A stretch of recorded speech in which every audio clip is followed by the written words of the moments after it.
Bienvenue dans le podcast de Briller de Santé. Je suis Élodie Leclerc, coach en nutrition, bien-être et développement personnel. Et je suis ici pour partager avec toi les clés pour prendre soin de ton corps et t'aider à briller de mille feux. Je me réjouis de partager ce nouvel épisode à tes côtés. Installe-toi confortablement et savoure cet instant. Salut beauté, j'espère que tu vas bien. Alors je suis méga ravie de te retrouver aujourd'hui pour parler d'Ayurveda parce que c'est quelque chose qui me passionne très très fort. Et voilà, j'avais déjà étudié un peu l'Ayurveda dans ma formation en profilage alimentaire et en nutrition. Mais là, je suis en train encore plus de plonger dedans en détail. C'est un outil que j'utilise dans les accompagnements individuels, en coaching, pour établir vraiment le profil alimentaire, pour vraiment t'aider finalement à savoir ce qui te convient selon ton métabolisme, ton état de santé du moment et ta constitution.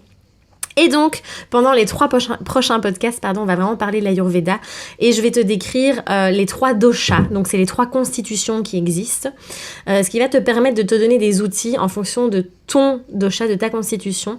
Alors, il existe plein de questionnaires en ligne, tu peux vraiment essayer de trouver ta constitution via ces questionnaires. Après, moi, je l'ai fait aussi en coaching individuel. Après, dans toutes les clés, dans tout ce que je vais te donner là pendant ces 3 prochains podcasts, ça va vraiment t'aider aussi à pouvoir te situer entre ces 3 doshas. Alors, il faut savoir que donc le dosha, si tu veux, c'est vraiment donc c'est des constitutions. Donc en Ayurveda, ils ont déterminé qu'il y avait 3 constitutions différentes. Après, attention, on peut avoir 2 constitutions, être bidosha, ou parfois il y a des personnes qui sont équilibrées, qui ont les 3 doshas aussi. Quand on a qu'un seul dosha, c'est assez facile de l'équilibrer. Quand on en a 2, c'est pas toujours évident. Donc moi, par exemple, je suis Vata Kapha, plus de Vata quand même, mais j'ai une partie Kapha, et donc c'est 2 opposés, donc c'est pas toujours évident à équilibrer, mais c'est pas impossible, d'accord ? Il y a vraiment des solutions pour ça aussi. Et donc l'Ayurveda, pour ceux qui ne savent pas du tout ce que c'est la médecine indienne qui prend vraiment en compte la personne dans sa globalité. Donc c'est vraiment une prise en charge holistique. On prend en compte vraiment tous les piliers de la santé, du bien-être, de notre esprit, de notre âme et voilà, tout ça est pris en compte. Donc c'est ça qui est très intéressant par rapport à la médecine que l'on connaît traditionnelle. Et donc Ayurveda, ça veut dire, quand on le traduit, connaissance de la vie et de la longévité. Et donc par l'Ayurveda, on va travailler la guérison des maladies, le maintien de la santé et aussi la réalisation de soi. Il y a le yoga dedans, il y a le tantra, etc. Donc c'est très très complet, c'est une approche qui est vraiment extrêmement puissante et complète et qui vraiment s'adapte en fonction de chaque personne parce que, je le répète, nous sommes tous différents. Alors c'est parti, on plonge dans le Vata. Le Vata, donc ça je l'ai étudié de fond en comble puisque je suis Vata comme je vous le disais. Le Vata, c'est le mouvement. Alors, il y a les éléments. Il travaille beaucoup avec les éléments, en fait, aussi de la nature. Et donc, le Vata, c'est l'air et l'éther, donc l'espace. Vide, si vous voulez. Enfin, voilà, l'espace, quoi. Et donc, c'est évidemment un peu... On peut représenter par le vent, le mouvement. Donc Vata, on va découvrir ensemble les différentes caractéristiques d'abord physiques et de la personnalité en général. Donc très souvent, les personnes Vata ont un physique assez sec. Ce sont des personnes qui sont minces, qui sont parfois maigres même, qui sont soit très grandes ou très petites. Alors les muscles en général, la musculature est peu développée. C'est pas quelqu'un qui va prendre de la masse musculaire facilement, bien au contraire. Les hanches et les épaules sont assez étroites. Souvent, les cheveux sont plutôt fins, bouclés, voire frisés. Et alors, ce sont souvent des personnes qui ont du mal à prendre du poids. Donc, ils vont souvent être très maigres et très sèches, comme on dit. La peau aussi. La peau, pareil. Ça va être des personnes qui vont avoir des peaux assez sèches, qui vont avoir une peau plutôt froide aussi. Donc quand on touche la personne, la peau est plutôt... on sent que la chair est plutôt froide. Les articulations craquent beaucoup. Voilà, on a des articulations qui sont sèches, encore une fois. Donc c'est vraiment un profil, une constitution qui est vraiment autour du sec. Ça, c'est vraiment important à retenir. Donc on verra comment équilibrer ça, justement. Et puis les yeux aussi sont souvent secs, donc il y a une faible production de larmes par exemple. Les veines sont souvent très visibles aussi à travers la peau. C'est une personne aussi qui va très peu transpirer, qui urine peu, qui a plutôt tendance à être constipée. Toujours cette sécheresse qui est fort présente chez Vata. La digestion est très fragile, donc c'est vraiment le point faible de Vata. Elle est très instable. On voit qu'on a une digestion qui est une journée, ça peut aller super, et le lendemain, on va être ballonné, on va avoir des reflux, des renvois, on ne sait pas pourquoi. Et puis du coup, l'appétit aussi est irrégulier. Donc un Vata peut parfois avoir faim en pleine nuit, ou voilà, va manger un jour, va manger 6 repas, l'autre 3 repas. L'appétit est très irrégulier. Très souvent aussi, quand on est Vata, on a les mains et les pieds froids, on est plutôt de type frileux aussi. Donc voilà, le Vata a vite froid. Tout le système nerveux est très fragile. Donc ça, c'est l'autre faiblesse de Vata, c'est vraiment son système nerveux. Souvent, ce sont des personnes qui vont être vite anxieuses, vite sujettes en tout cas sensibles au stress. Et le Vata vraiment est tout le temps en mouvement. Comme je te disais, c'est vraiment le mouvement. Donc le Vata, il a besoin de bouger. D'ailleurs, si le Vata vient d'un mot en sanskrit, donc qui veut dire bouger, donc ça dit tout. Il n'aime pas la routine, donc le Vata, il n'aime pas ça. Il a besoin de bouger, de voyager. Il a du mal aussi à s'arrêter. Donc c'est quelqu'un qui est très actif et qui va avoir du mal à se poser, à se reposer. Voilà, ça c'est vraiment... et pourtant, il en a besoin. Hein, donc on verra comment équilibrer ça aussi. Il va être sujet souvent aussi à des insomnies. Voilà, puisque le mental est très très très actif chez le Vata, et donc souvent il risque d'être plus sensible à ça, de vivre vraiment des insomnies ou du mal à s'endormir aussi. Et donc, comme tout doit aller tout le temps vite, le Vata, il est pressé, il est impatient, il va vite se fatiguer aussi, et il va craquer. Donc, c'est une constitution, un dosha, les personnes qui sont Vata vont vite tomber en fatigue aussi, vont vite s'épuiser. Donc, on verra qu'il faut vraiment calmer, équilibrer, ancrer la personne Vata. Alors les points, évidemment, il y a plein de points positifs. D'être Vata, attention, il y a une grande créativité. Ça, c'est vraiment très souvent les artistes et autres, ce sont des Vata, une créativité qui est très présente. Le Vata comprend très vite aussi, mais il oublie vite. Il s'éparpille, il a tendance à s'éparpiller dans tous les sens. Moi, je sais que c'est une catastrophe, je m'éparpille partout. J'ai une très mauvaise mémoire parce que je vais très vite comprendre, très vite apprendre, très vite assimiler, mais je vais très vite oublier aussi. Donc c'est pour ça que je dois beaucoup noter, j'ai des post-it partout. Je devrais me greffer d'ailleurs un bloc de post-it sur le front. Mais voilà, c'est génial d'avoir ces côtés créatifs, ce côté, voilà, waouh, ça déménage là-haut, mais on a tendance à s'éparpiller un peu beaucoup. Donc il faut vraiment canaliser ça, apprendre à se structurer. Du coup, le Vata va aussi s'inquiéter très facilement, va vite être stressé, anxieux. Mais il a aussi une grande sensibilité. Alors, une grande sensibilité que ce soit émotionnelle, mais aussi grande sensibilité à tout ce qui est bruit, odeur, voilà, tout ce qui est au niveau des différents sens. Il y a quand même une sensibilité aussi à ce niveau-là. Donc, pareil, ça va vite l'épuiser. Un Vata qui va être en plein milieu de la foule avec du bruit toute la journée et autres, il va vraiment, vraiment avoir besoin de se ressourcer en fin de journée. La personne Vata, en général, a une personnalité qui est très joyeuse, qui est assez spontanée, enthousiaste. Ce sont des personnes qui aiment vraiment le contact, qui parlent vite ou trop. D'ailleurs, je vais peut-être calmer le rythme. Donc voilà, qui parlent vite en tout cas, ou trop, hein, ça dépend, il n'y a pas toujours les deux ensemble. Alors, c'est marrant parce que le Vata n'aime pas du tout le vent ni le froid. Voilà, ça représente bien puisqu'il y a déjà cet excès de froid et de mouvement en lui. Et donc, par le massage à l'huile, des massages à l'huile, ça vous verrez que j'en parlerai dans comment le rééquilibrer, ça va être vraiment important, intéressant de travailler ça, d'utiliser ces massages pour ancrer, pour réchauffer aussi le Vata. Et donc le Vata aussi a des difficultés quand même à créer des habitudes, il va vite se laisser porter, il va partir un peu dans tous les sens, et donc ça va être important de pouvoir créer une routine justement pour pouvoir le structurer et l'ancrer. Alors les faiblesses du Vata au niveau de la santé, donc comme je vous le disais, beaucoup de nervosité et de stress, souvent ce sont des profils qui vont vite se déminéraliser, et donc on va vraiment devoir apporter beaucoup de minéraux, tout ce qui est magnésium, zinc, potassium et autres. Il est sujet quand même souvent aussi au rhumatisme, aux articulations fragiles, le fait que les articulations sont plutôt sèches. Le transit et le sommeil sont très irréguliers aussi. La peau, les cheveux, les ongles sont cassants, sont secs et ils s'épuisent très vite. Voilà, ça, ce sont les faiblesses en général au niveau de la santé que l'on va pouvoir retrouver chez un Vata. Alors, comment maintenant équilibrer le Vata ? Je pense que c'est ce qui t'intéresse le plus, c'est de savoir comment tu peux faire, si tu es Vata, d'équilibrer ça. Alors attention, on a les 3 doshas en nous, hein, d'accord ? On a Vata, on a Pitta, on a Kapha. Mais concrètement, voilà, on peut avoir un moment un déséquilibre dans donc on peut avoir notre nature profonde qui est par exemple, je sais pas, Pitta, mais on va avoir un déséquilibre en Vata. Parce qu'on a été dans un excès, voilà, que ce soit alimentaire ou autre, et donc on va devoir rééquilibrer. Mais on peut avoir, on peut avoir un déséquilibre dans tous les doshas, et on a tous les doshas présents en nous. Après, c'est vrai qu'il peut en avoir un qui est très peu présent. Moi, par exemple, je sais que j'ai quasiment pas de pitta. Donc voilà, on est vraiment tous différents. Et tout ce que je te donne ici comme clé, évidemment, attention.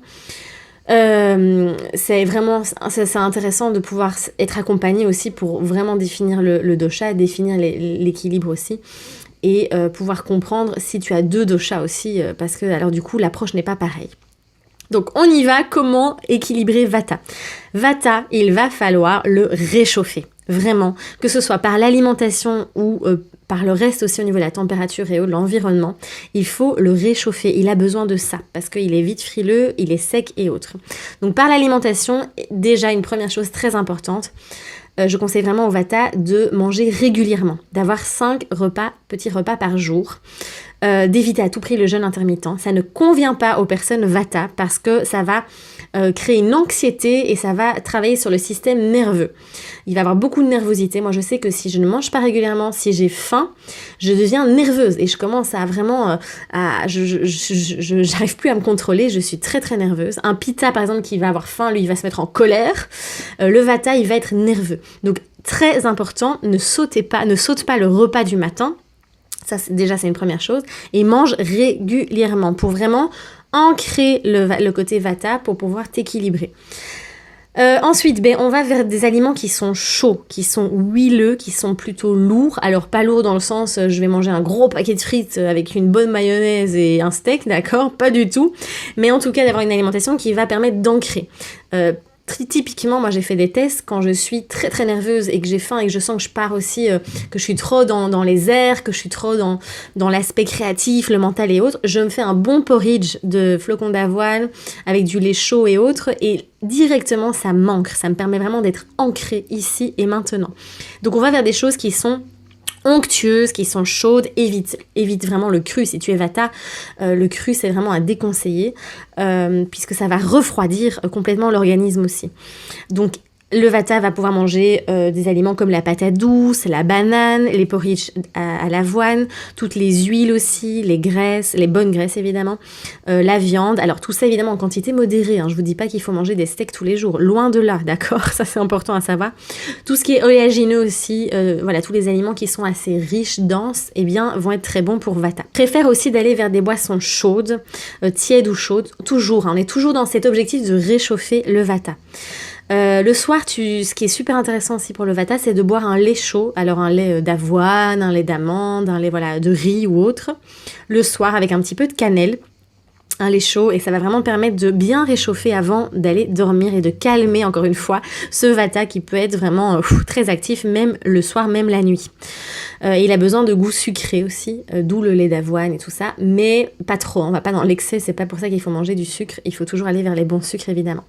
Alors pour équilibrer tout ce qui est au niveau du corps, alors maintenir encore une fois Vata au chaud, via les bains, les saunas, via aussi prendre en hiver, utiliser des bouillottes, des tisanes, des infusions, tout ce qui est massage aussi. Les massages pour Vata sont excellents, les massages à l'huile de sésame, d'amande douce.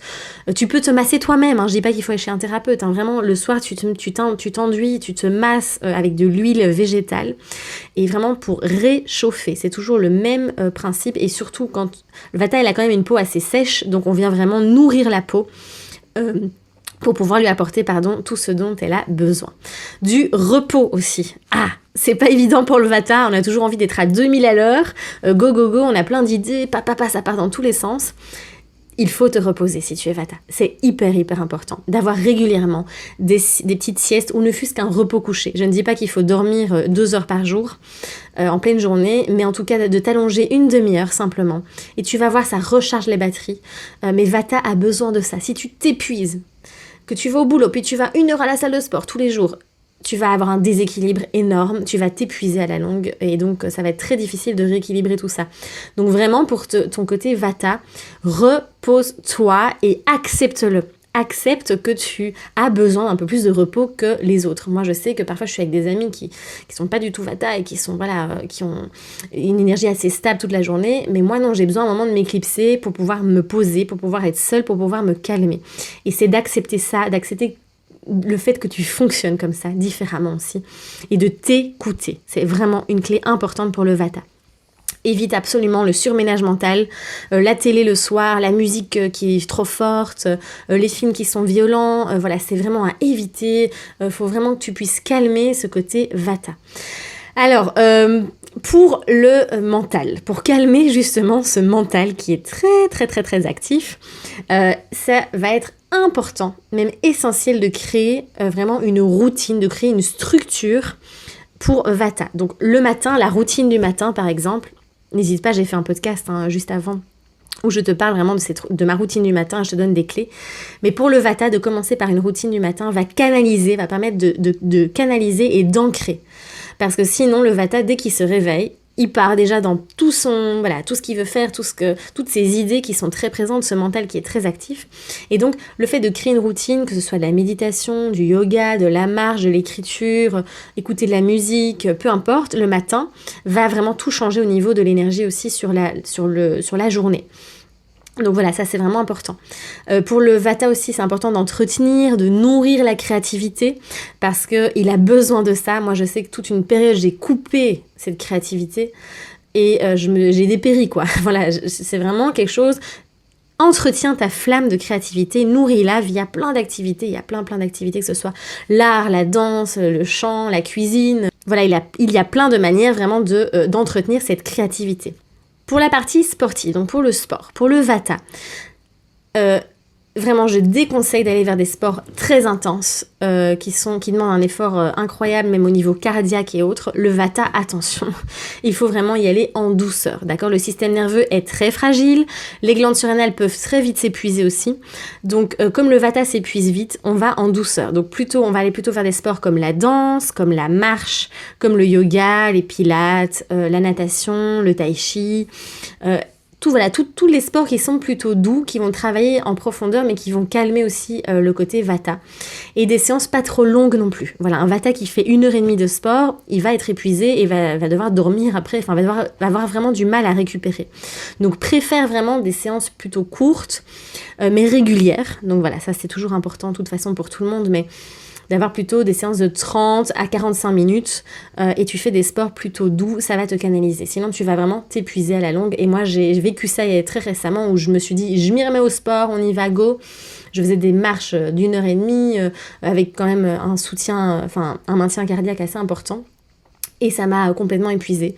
Donc voilà, c'est d'accepter aussi. D'accepter que, en tant que vata, le crossfit, c'est pas spécialement fait pour nous, par exemple.